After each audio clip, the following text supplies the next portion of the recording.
Are you ready? The Kornelia Stephanie Show. Wake up to love, your call to action. Join Kornelia as she empowers others to live heaven on earth. Kornelia teaches listeners how to be the authority over yourself, embracing your inner guru. Feel yourself uplifted into limitless expansion, integrating ease and grace in a changing world. This show will cover topics such as unconditional love, your physical body, how to be in extraordinary relationships, create financial and emotional wealth, embracing entrepreneurship in the new earth.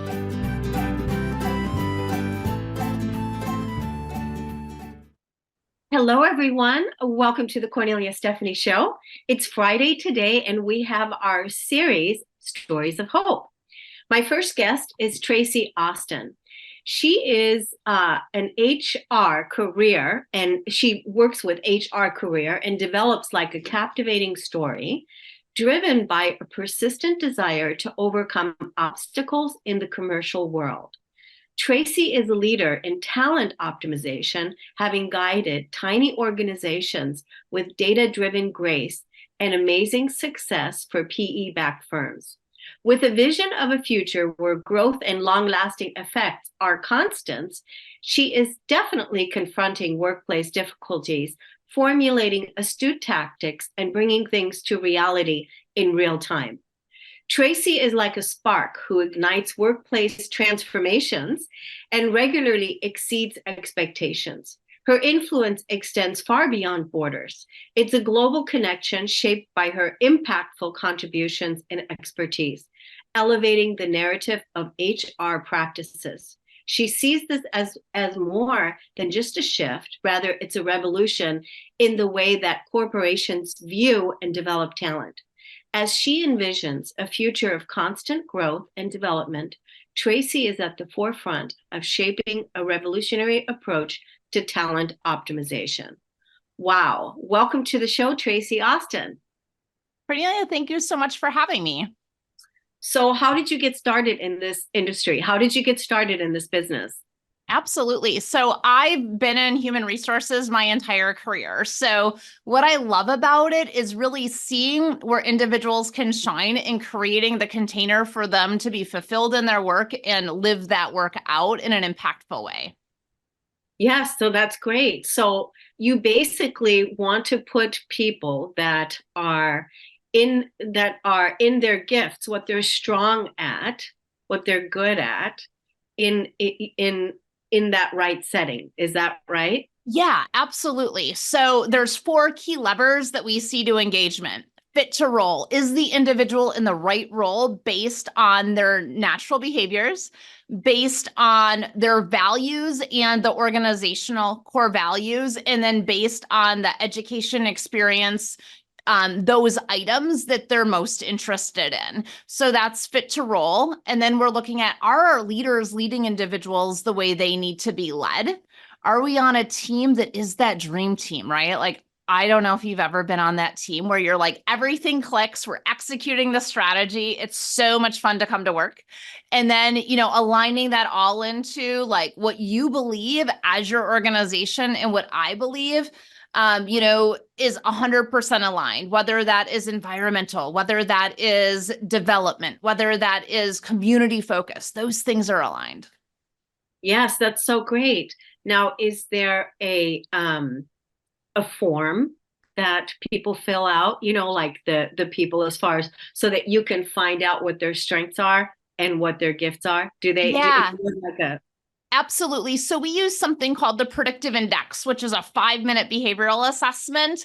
And then we're matching that to the job assessment for a specific job. So we can really see, are they aligned? And that's just one piece of what we do. And then we're looking at core values and aligning those. And then we're really looking at, where do you want to go in your career? What does that career look like for you? So that, hey, can we offer you a career within this organization versus just a job? Oh my God, I think this is so great. This is like, this is something that has been missing in corporate for so long, this type of, building dream teams and, being aligned on a vision or a goal where you really enjoy coming to work and where you enjoy being there because everybody's in their gifts. Everybody's doing what they're really good at, and they're excelling at it, and they're able to shine because they're in that spot. So what happens when you are like, what happens when what happens when the challenges happen, right? And like, let's just say there's people that are triggered by each other. Like there's, people that are triggered. Yeah, absolutely. I love this. And I just got off the phone with one of my clients this morning on this, right? And here's the thing. I've worked mostly with smaller organizations that are growing rapidly, right? So think about a pressure cooker. What happens in a pressure cooker? We don't always have the time or space in order to be our best selves, right? Unfortunately. And so, when challenges come up, whether it is, the fire, this happened last week. The fire thing blew and you've got water going out into the parking lot for 4 hours and you have to send your entire production team home. And then they have to come back and still meet the production goals. Guess what? Everybody's amped up. Everyone is running to meet this goal while having this unforeseen obstacle. And we're meeting performance goals, we're meeting expectations. Well, what happens is you have individuals that if they don't have a great amount of trust with each other, things get misunderstood. So me saying, hey, Kornelia, I need you to do this, this, and this by 4:00 this afternoon. And by the way, I still need you to follow up on these reports. Thank you so much. And I walk out and you're like, whoa, Traci was being very direct and very rude to me.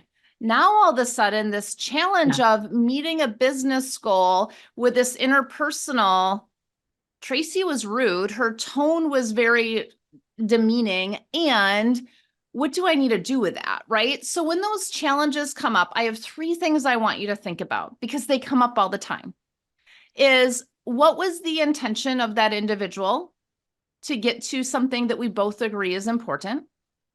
The second thing to really look at is what in me was triggered and why. And then the third thing to really look at is what communication do I need to share back to turn this around that allows us to still meet our goals. And what that does is that allows that separation between Traci was wrong for how she talked to me to how do we still get to our business goals? How do I process what I need and who I am? Because we're always a mirror to other people.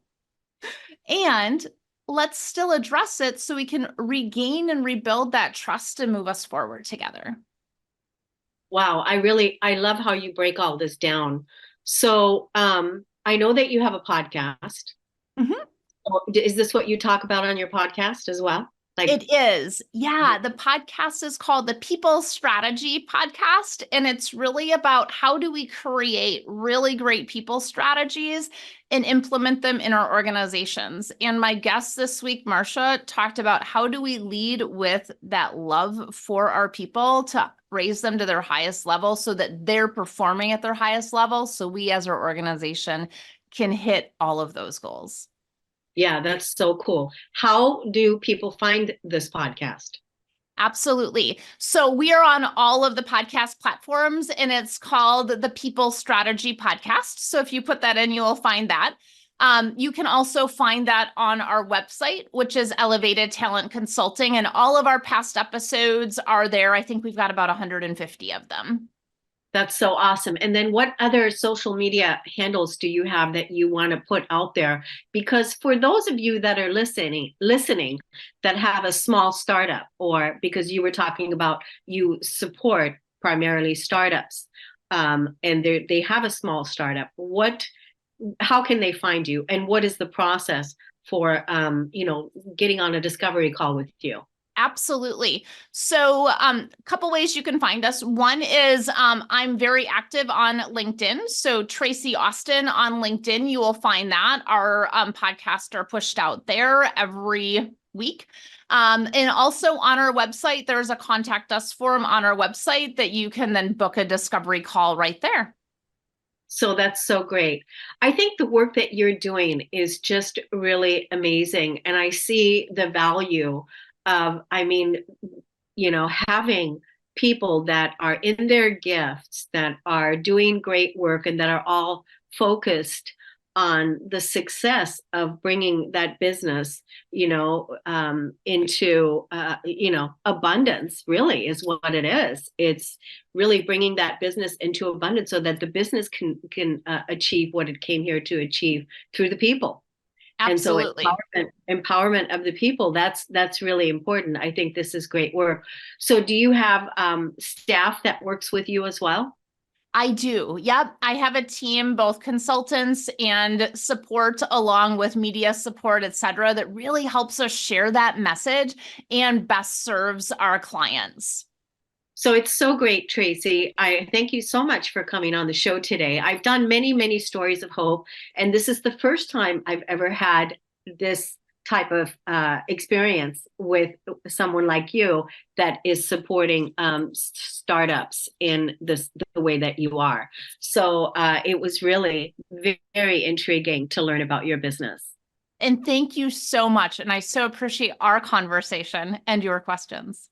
Okay, thank you so much. We're going to take a break on the Kornelia Stephanie Show. We'll be right back, everyone.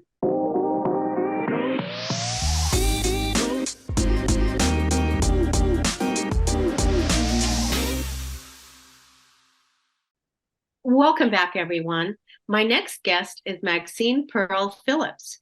She is the Level-less woman, a career and talent performance consultant, a TEDx speaker, and entrepreneur. Maxine is passionate about living her legacy and helping professionals in transition and students in college and high school recognize their strengths, their worth, and capabilities. As a result, individuals know their natural abilities and strengths and choose the best career, design a strategy to reach the profession they want, and receive the income they desire and live the lifestyle they deserve. That's wonderful. Welcome to the show today, Maxine Pearl Phillips. Well, thank you so much for having me. I'm looking forward to this conversation. So, how did you get into this business? How did you get into it? You said during the green room, you said early on, right? Right. Early on, when I was told in high school that my GPA was a 2.4, so they felt like I was not college ready. And that's what I was told. And then later in life, I was told that I would not be promoted without a degree. And then here I am at 55, I'm being told that my position is being eliminated on Tuesday. And I go out of town to close an office on a Thursday. That same Thursday, my husband dies. Oh my gosh. Yes. And so you're talking about, are you prepared to live your life? And so you have to make some decisions at those pivotal moments in life. How are you going to continue to live? And all of those three areas has propelled me to do the Level-less, which is success without levels. Yes. Yes. So you also had been told from an early age on, what was the person said to you that you're not college ready or you're not able to something? What was the Yes, they said that I was not college prepared and that I probably would not be able to withstand the halls of academia and be successful. But what they failed to realize is that we are all born with natural abilities that we were given at birth. And that's what I had to rely on. Even at an early age, I knew that there was another purpose for me in this world. And so I was the type of child who would write my goals down in a diary, hope my mother wouldn't find everything I wrote. And then I would write them on pieces of paper and place them in my Bible. And over time, I would go back and look at those goals, and behold, I would have accomplished them. So it dawned on me, the more I wrote my goals, the more I would accomplish. And so that's what propelled me to continue to do that. And I started helping other people, even at 17 and 18, do the same things. So I didn't even know coaching. I didn't even know anything about coaching until later in life, that's exactly what I was doing at 17 and 18. Right. My gosh. Even for somebody to say that to you, right? That's already a no-no, Right. because you could have totally folded under that.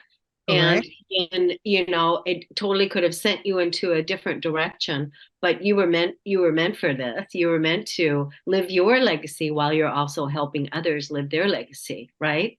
Exactly. And the whole thing of it is that by me doing that and having had experience, not only did I have hope for myself, but I was also given hope and inspiring others to do the Yeah. same because they were looking at me as a mentor and as example setter. I collaborated, I would partner with them, I would share the knowledge that I have, and that started helping them to say, hey, wait a minute, I can do this too. And Yeah. then they start excelling in life. That's so good. So who is your ideal client? Who is your person that you absolutely love working with? And how old are they? I'm just curious. Well, there's two different target audiences. One would Yeah. be the high school student, college students, and I'm looking for those who are ready to be passionate about what it is that they're to be doing in life. I want Yeah. them to be ready and they want it. And then the other would be adults. Those are in transition. We have a lot of unemployed as well as underemployed. Many people are not being promoted because they do not know who they are from their core. And so I'm looking for those individuals so that I can help them to understand this is who you are. Be proud of it and have a purposeful life as you live in your legacy. I think this is so important. I like that you said you have two target audiences because I also see that for you, that you do have two target audiences. And even I was thinking about this the other day. I don't know what the statistic is on this, but I want to do some research about it. I think Mhm. it's important that we look at this as a humanity because so many people, especially here in America, people were trained to retire at 60 and be done, right? Well, so many Right. people nowadays are coming out of retirement and going back to work. And so I think your target audience can also be for those people that are coming out of retirement and going into this next phase in their life. A lot of them are doing that because of the way our economy is, and that on a financial level, they just didn't have enough. And Correct. so, what do you think about that? I think you're right. I think you're definitely correct in that. And even though when they were at work, there was 68% of individuals who are at work are not even working in the role and responsibilities in which they have gone to school for, or that they even have a Yeah. love or a passion for.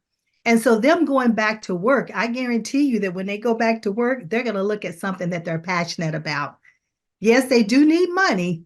And I'm not saying don't look at the salary, but also look at what's going to make you fulfilled so that when you go back, you have a purposeful role that you're doing and you love what you're doing and you do what you love.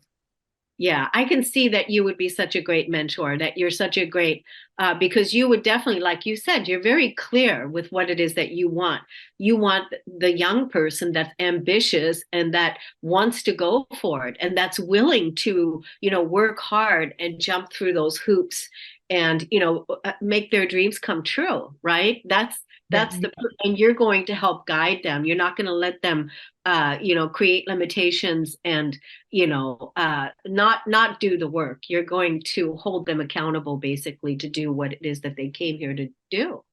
that is so true. And what we do here at Levelers is when we say success without levels, we help them to adopt what is called the Levelers mindset. And in adopting that a Levelers mindset, there are 5 Ds, and that's discover who you are, your abilities and strengths, design, define what success looks like for you so you know what it is that you're going for.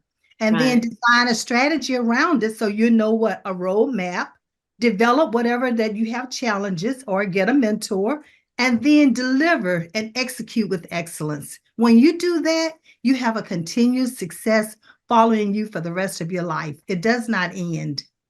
Yes, yes.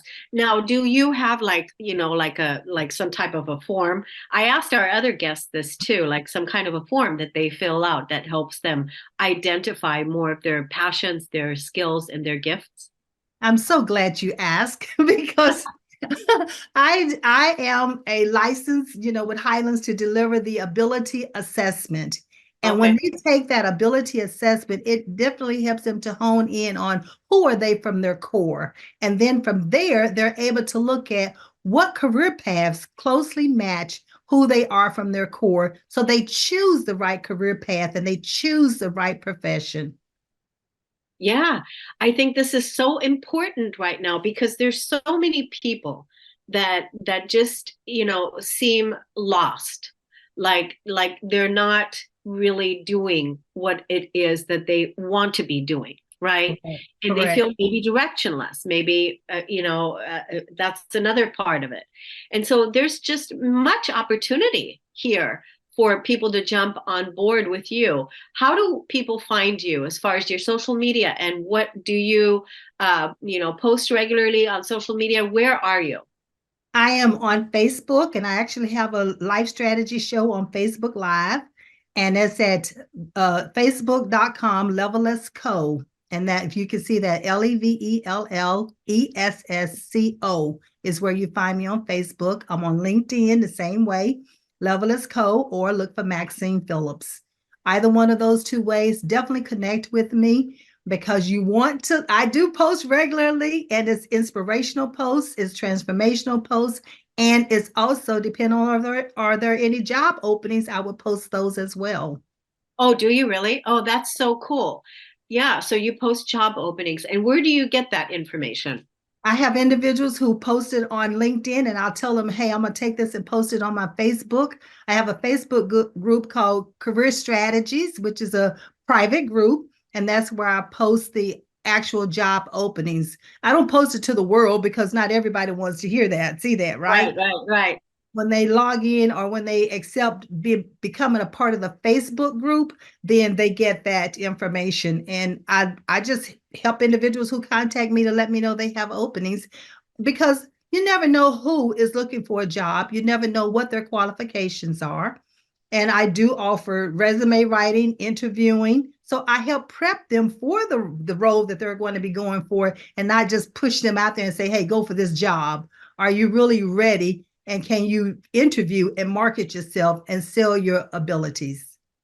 Yes. Now, before we let you go today, I want to find out a little bit about some success stories. Like I know you have some success stories in your bank account there. Uh, can you share with us some success stories of the people that you've helped before? Of course, I had one gentleman who came to me, and he was looking for a job, and he had been probably looking for like 4, 5, 6, 7 months. And his resume was getting hits, but he was not getting interviews. And so when I looked at his resume, there were a lot of great information that he was missing, which is his achievements. And so once we had gone through the achievements, and then I said, okay, so when I'm working with them on resumes and their achievements, they're pretty much ready to interview. So I do a mock interview immediately. And not only Oh, did he get the job, but he also got the salary that he wanted. And it was right in the heart of COVID. wow.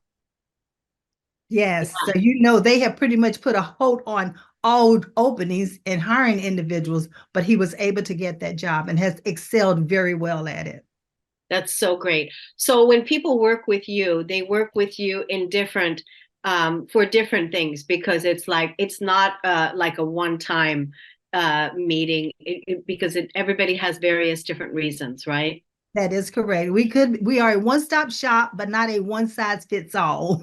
Right. Yeah. Okay, because it depends on what your need is, and it depends on what your outcome that you're looking for. And are you willing to do the work? Some individuals want to achieve things, but they don't necessarily want to do the work. But you have to put in the time and be prepared for it. I always say preparation, preparation, preparation. That is the key. Yes. And I mean, I think it's so great that you're, posting these job openings that are, that you see on LinkedIn, and then you're putting it in your Facebook community.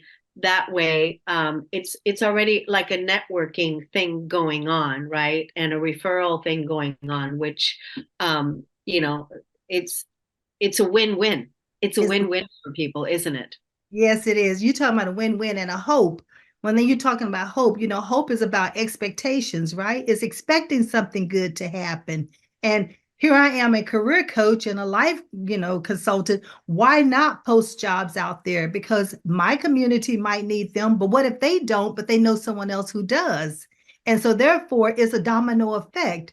And so that we help all. It's not just, don't help just the people that's in my community, but let's see who we can help around the world with the openings. Yes. So how long have you been doing this work now? 12 years, going on 13. But actually, when I think about it, I've really been doing it my entire life. Remember, Right. I said when I was 17 or 18, I was coaching without even realizing that's what it was called. But, Oh, but you know, as far as a registered business for 13 years. yeah, that's so awesome. I'm so glad that you came on the show today, Maxine. Thank you so much for, doing the work that you're doing. It's so important for people to live in their legacy, create their legacy, put their footprint or their thumbprint, their blueprint on what it is that they're creating here, and live a job, live a work, be of service to something that you feel really good about, right? Because like you said, it's not just about the money, it's also about what you're passionate about and what brings you pleasure and makes you feel good about the things you're doing. And not only that, what will you be known for when you're no longer here? And who Right. are you while you are here? What are Yes. you doing? So Yeah. those are the type of things we need to take into consideration as far as living your legacy. And having that levelist mindset, it does impact you living your legacy. And if I can say, if everything else, you have the power to live your legacy. So why not live it now? Well, with that, we're going to take a break on the Kornelia Stephanie Show, everyone. We'll be right back.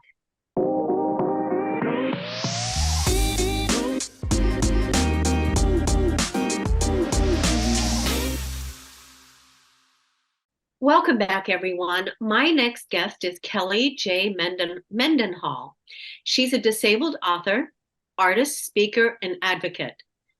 Mendenhall has been raising awareness about and fighting against medical gaslighting since 2017. She earned her Bachelor of Science and Master's in Public Administration from Eastern Michigan University in 2007 and 2012, respectively. She dedicated her career to the service of under-resourced youth and communities until becoming medically disabled in 2017. She has made a name for herself as a medical journalist and blogger, writing for the website blastingnews.com in 2018, spination.com from 2019 to 2021, and her own blog, Nerdzilla Lives, from 2017 to 2020. Mendenhall appeared in Business Insider and Yahoo News in 2020, featured for her work against medical gaslighting and mindful leadership. Welcome to the show today, Kelly Mendenhall. Thank you so much. And it's Mendenhall. Sorry, I hate correcting people, but okay. Yeah, it's a long last name. yeah, it is. Well, I want to thank you so much for coming on the show today. And Thank you. You have been dealt quite the hand. I have, but it's been interesting and arduous at times, but it is my hand, and I'm proud of it, and I'm at peace with it today. Anyway, ask me again tomorrow. Right, it's a day to day. Yeah, it's a day to day. So you were going to, tell the audience, you were going to inspire the audience with hope today that Yes. if someone gets a disability, why don't you tell that story?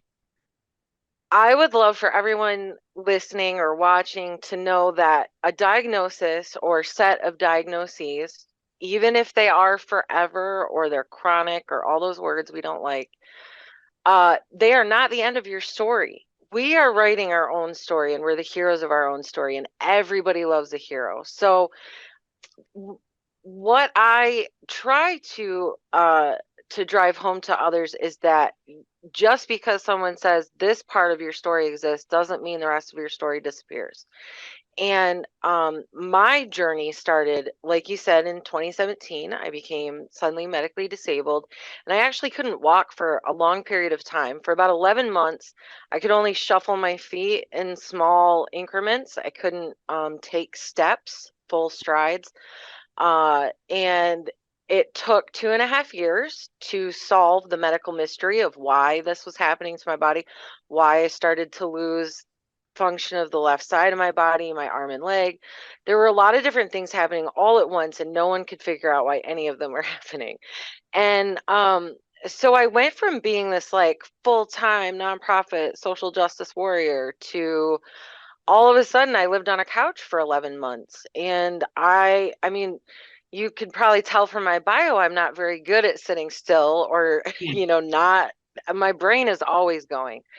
And so I made a very conscious decision when I started this journey, discovering my disabilities and making sense of everything. I made a very intentional decision that I was going to turn a mess into a message. And I didn't know how, because there's no way for me to predict how it was all going to look and play out.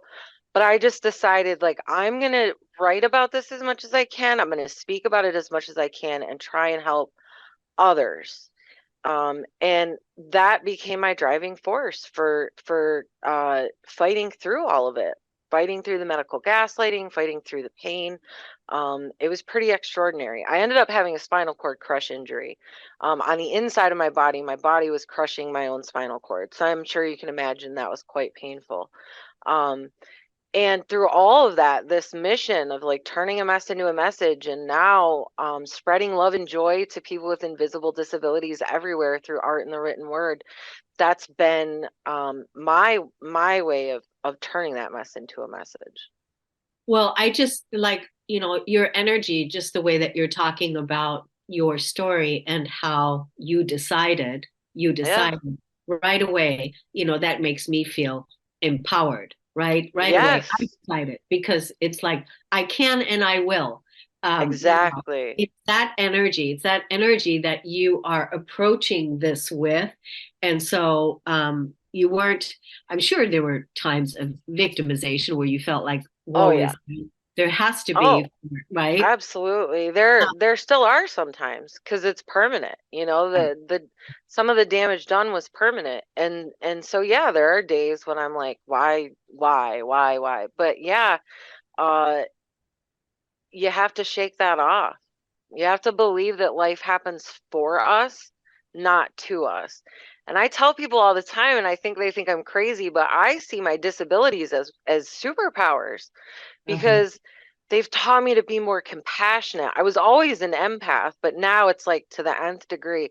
I'm able to see things from a broader perspective and put myself in the shoes of other people a lot more deeply than I could before. I was always a compassionate and caring person, but a patience is developed when you are living a life where you're kind of in a battle against your own body. You don't want to frame it that way because you're trying to have positive mindset, but you're battling against things that are happening to you that you don't understand, and it's kind of like shadow boxing at times. So there's definitely some woe is me, but you can't live in that space. The saying, you don't drown by falling in the water, you drown by staying there. And I like to extend that and say, as a person with chronic invisible disabilities and pain, you can fall in the water and you can have those woe is me moments, but it is up to you to come up to the surface for air, because no one is coming to save you. No Yep. one is coming to save you.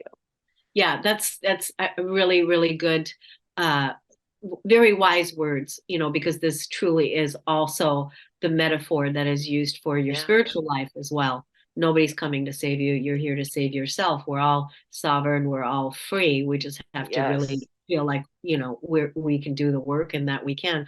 But when you're dealing with chronic pain and you're dealing with the way you call it, an invisible disability, Yeah. that's really interesting. I've never heard of it that way before. I want to talk a little bit about, you do have that warrior spirit. You are an advocate. Yeah. You standing up and expressing yourself through art and writing, which is absolutely amazing.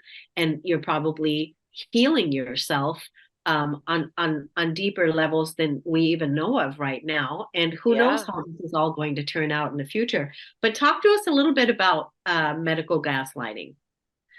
So usually when we talk about mass or gaslighting, we're talking about it in the context of romantic relationships or interpersonal relationships. And so in that case, we generally think of our one partner is gaslighting another partner, trying to convince them that they're crazy, trying to convince them they're not seeing the things that they're seeing or hearing the things that they're hearing, minimizing their feelings and things like that. So in the world of medical gaslighting, that looks like a patient reporting symptoms to medical professionals and having those medical professionals say either, well, nothing came up on the labs or nothing came up on the scans, so that can't be happening. Or in my case, I think because I was young, I was in my mid-30s when this hit, right? So I was young. I have very visible tattoos. My arms are fully tattooed. My chest is tattooed. I'm sorry, very into the tattoo subculture, right? And I think being in my mid-30s and being covered in a lot of visible tattoos, I think that impacted how a lot of the doctors saw me, especially living in the South. And so I was accused, sometimes covertly and sometimes overtly accused of being like a med seeker. I made the personal choice for myself not to take narcotic or opioid pain meds only because, well, one, there's a huge addiction history in my family, so I knew I was susceptible in that way. Yeah. Two, I didn't want to mask the symptoms and pain. I wanted to figure out what was causing it, right? So, what it looked like for me was like arguing with doctors and firing doctors and having very frank conversations with doctors because they would say, I don't see any explanation for the symptoms that you're describing, so they can't be happening. And it's like, how voiceless do you feel when someone is looking you in your face and you're in tears and your whole body, the pain is like it's shut down your whole life, and they say you're not really feeling that, you're making it up. And it's a really dehumanizing and demoralizing experience. And it can, especially for someone like me with a trauma history, it can go one of two ways. Either you're really good at advocating for yourself, or you really shy away from conflict, especially with authority figures. And so I think a lot of women, because medical gaslighting statistically is a female problem, I think that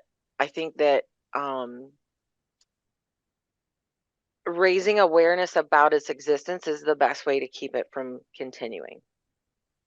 Amazing work that you're doing. Absolutely extraordinary. You said a lot of things, but we are out of time. I would love to have you come back on the show, maybe for a longer conversation. I would love that. Yeah. Let's tell the audience how they can find you on social media. Yeah, it's Kelly J. Mendenhall. You can find me on everything as Kelly J. Mendenhall, and my website is kellyjmendenhall.com. You rock, Kelly. Thank you so much for coming on the show today. Much success to you. Thank you so much. Take care. Bye-bye. We're going to take a break. We'll be right back, everyone.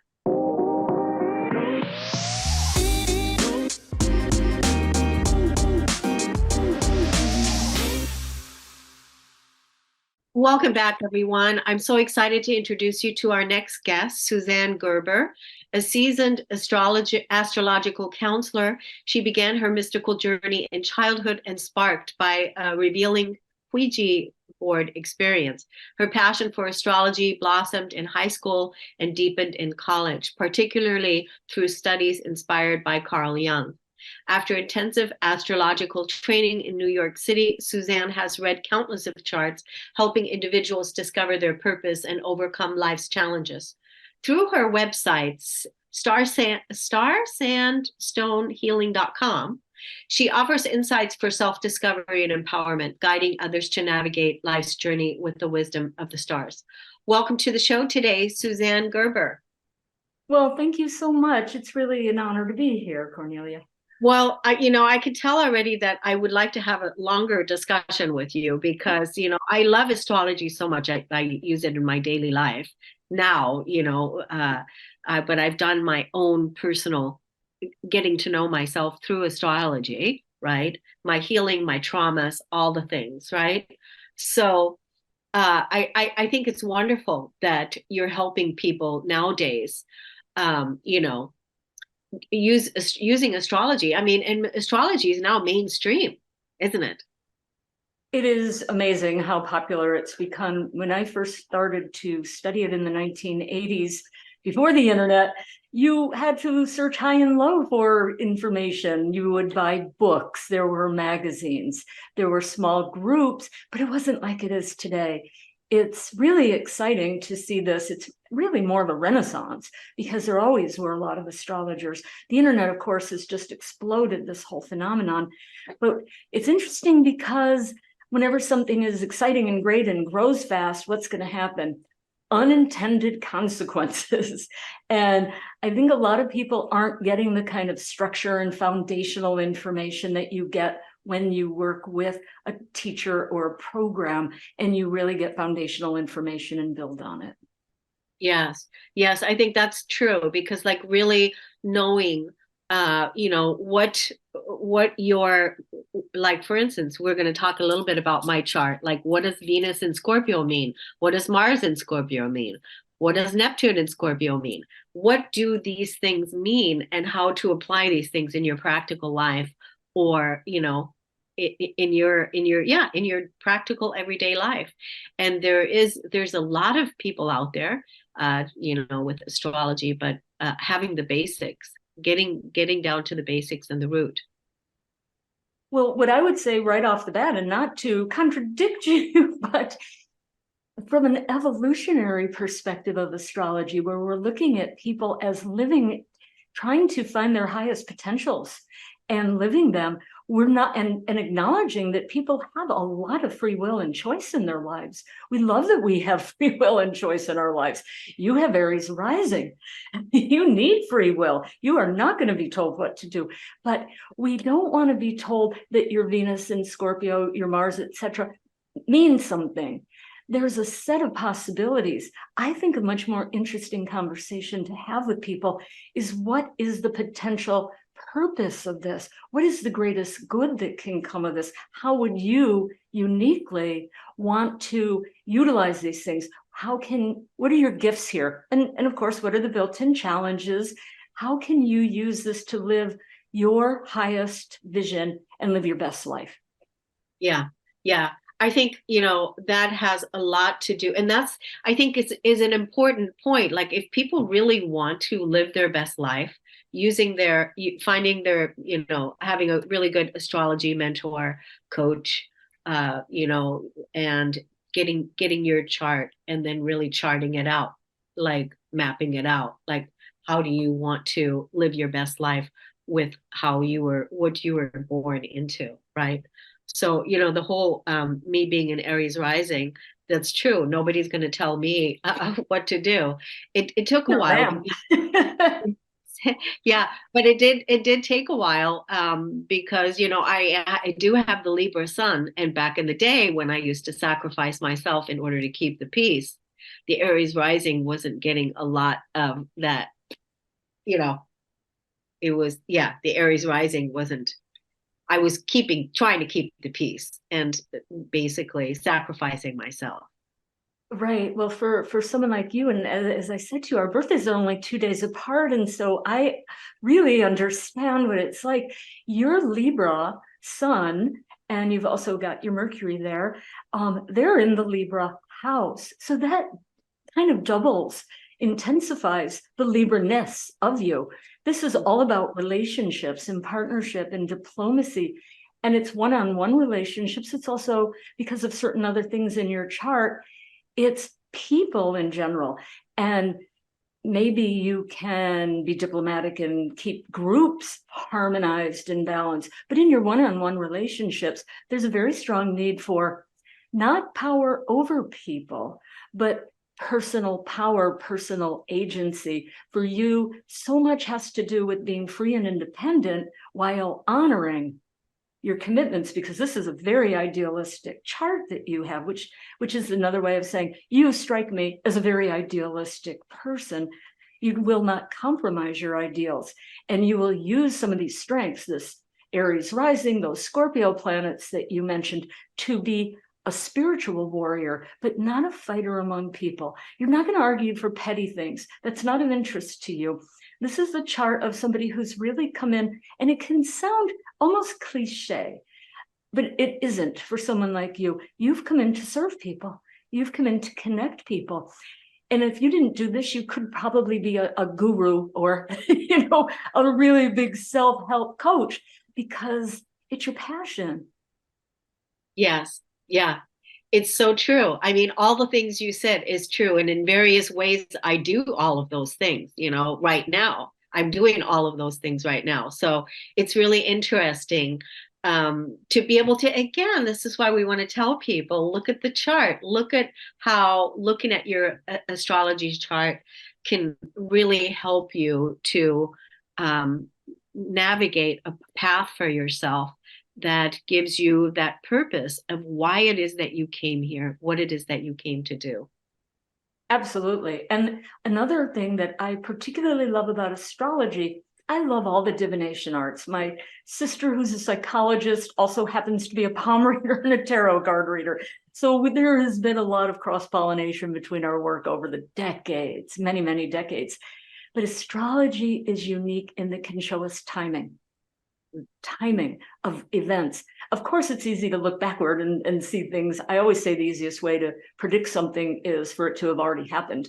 But for us to use what we know has happened and then to try to understand it in terms of patterns and trends for this individual person, because the way you're going to experience the very same, well, we call them transits, when planets in the sky make angles to the planets in our birth chart, that's going to activate potential for good and for challenging purposes. For instance, in your chart, now, Kornelia, this is striking, the timing of this. Since April of 22, give or take a few weeks, something has been shifting in your life on the most profound level. And it could have something to do with how you structure your work, the nature, the vision of what you're bringing to your audiences. It could have something to do with balancing that on a very personal level with how you conduct your private life, if you even have a private life with this chart, and especially very personal relationships. And off and on with these peaks and valleys since April of 22, you have been undergoing like boot camp on a personal soul level. And I have really exciting news for you. They have both finished in the past week. One planet making a very challenging aspect to your Libra sun, that would be Pluto. The other, Neptune, making a very challenging angle to your beautiful Sagittarian adventurer, spiritual, lifelong seeker, lifelong learner moon. And the coincidentalness of the timing is so unusual that I know that this has to be meaningful to you. So I want to talk to you more. We're going to talk more. I want to be able to let the audience know, because we're out of time, let the audience know on how to find you. I'm very easy to find. So I have a website. It's one of those HTTP, but if people just simply search for the name of my company, I also do shamanic work. So it's starsandstoneshealing.com. If they just would like to maybe book an exploratory call with me to even see, they might say, I'm not sure what time I was born, or I've got these issues. They can book a free call with me by going to asksuzzane.com, and they'll be taken right to my calendar. Thank you, everybody, for listening and tuning in today's show. It's an honor and a pleasure to be with you. Thank you, Suzzane, for coming on. We're going to see you again next time. Have a wonderful weekend, everyone. Take care. You've been listening to the Kornelia Stephanie Show, Wake Up to Love, your call to action. Tune in each week on Transformation Talk Radio. Kornelia's joy is to engage others in practical ways, showing us how to live in the new earth in harmony with our true nature. For more information on Kornelia and her extraordinary work, or to listen to past shows, go to her website at korneliastephanie.com.